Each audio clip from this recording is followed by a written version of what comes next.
Bismillahirrahmanirrahim. Assalamualaikum warahmatullahi wabarakatuh.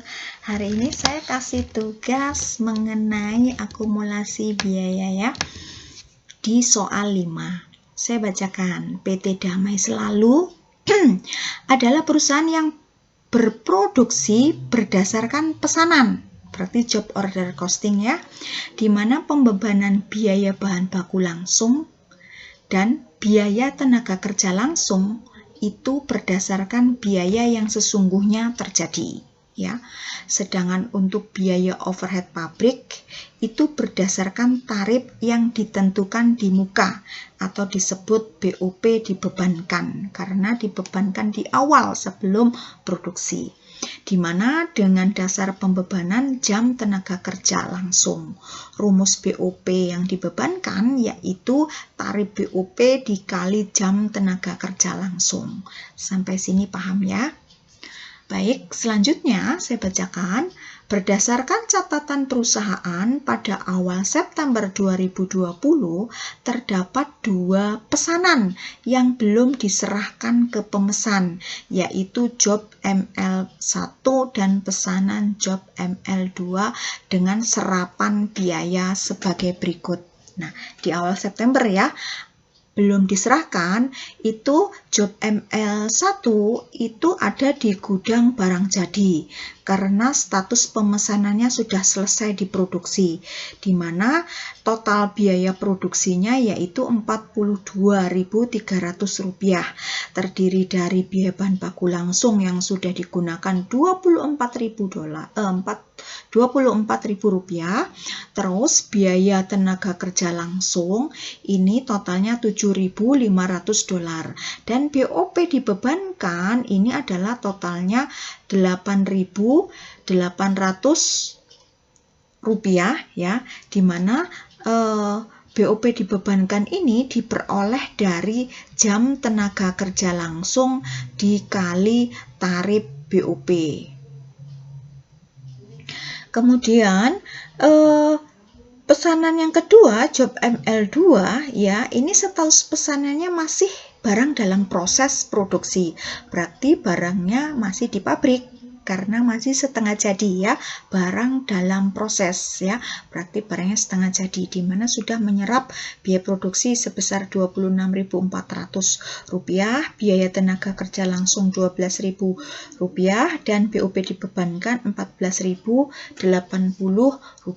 Total biaya produksi yang sudah diserap barang dalam proses pesanan job ML2 ini Rp54.080. Selanjutnya, selama bulan September ya, selain menyelesaikan produk di atas nih ML1 dan ML2, di bulan ini juga mengerjakan job orderan baru, yaitu orderan ML3, ML4, dan ML5, di mana biaya bahan baku langsung dan tenaga kerja langsungnya sebagai berikut. Ini adalah biaya yang real benar-benar sudah digunakan ya, di mana bahan baku langsung untuk pesanan job ML2 Rp9.000, untuk job ML3 Rp24.500, untuk ML4 Rp26.800 dan untuk ML kelima adalah Rp27.600. Untuk biaya tenaga kerja langsung yang sudah diserap untuk pesanan job ML2 Rp4.500, untuk ML3 Rp12.000, ML4 Rp15.000 dan ML5 Rp13.500. Kemudian pada akhir bulan yaitu 30 September ya, menurut catatan perusahaan ada satu job yang belum selesai ternyata, yaitu job ML5. Berarti statusnya job ML5 di akhir periode 30 September ini statusnya masih barang dalam proses. Dan satu pesanan yang sudah selesai tapi belum diserahkan ke pesanan, yaitu job ML3.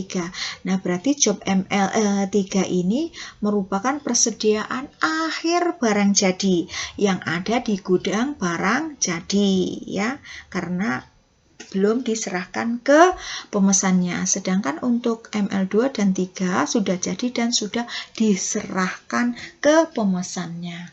Informasi lain yang diketahui adalah sebagai berikut. Tarif tenaga kerja langsungnya itu 300 per jam yang mulai berlaku, maksudnya yang mulai berlaku dari tahun 2018. Ini adalah tahun 30 September di tahun 2020 ya.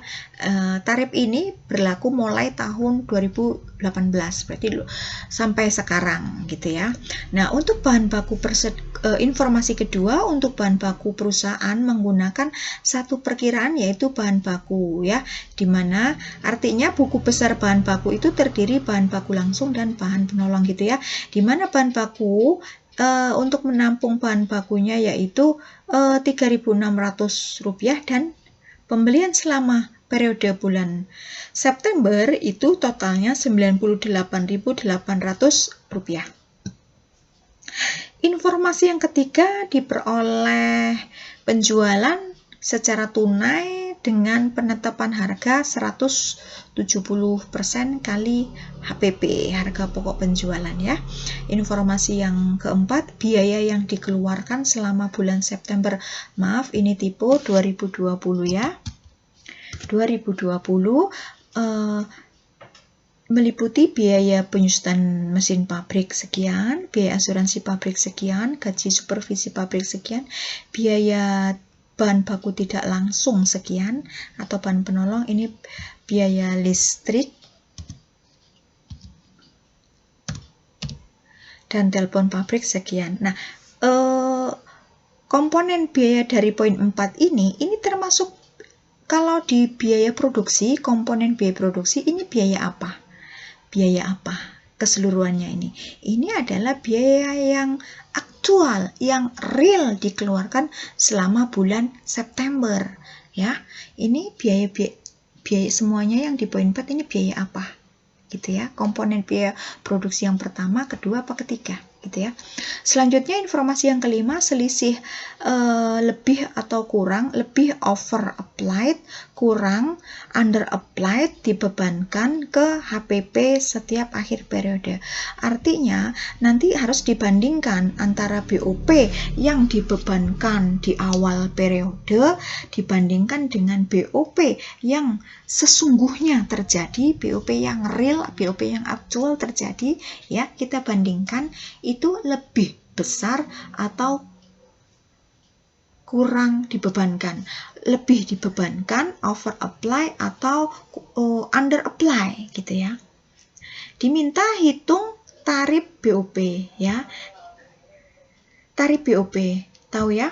Untuk menghitung tarif BOP coba tadi diputar lagi penjelasan saya terkait dengan di sini untuk menghitung BOP dibebankan yang dari persediaan awal. Ini BOP dibebankan ini diperoleh dari mana gitu ya. Terus ditambah lagi dengan informasi seperti ini. Rumus BOP yaitu jam tenaga kerja langsung kali tarif BOP gitu ya. Nanti baru kalian bisa menghitung berapa tarif BOP-nya. Kedua, hitung biaya produksi masing-masing produksi ya. Dari job ML berapa ini? Coba kita ke atas ya. ML 1, 2 sampai ke 5 ya. Terus gitu ketiga, hitung selisih BOP over applied atau under applied. Seperti saya jelaskan bahwa apakah BOP yang dibebankan itu lebih besar dari BOP yang sesungguhnya terjadi atau justru kurang gitu ya. Yang keempat, susun harga pokok penjualan selama periode September 2020 itu. Dan yang terakhir adalah hitung laba kotor bulan ya, September 2020. Nah, selamat mengerjakan. Kalau ada kesulitan, kendala, silahkan tanyakan di komentar. Dan jangan lupa terus belajar ya.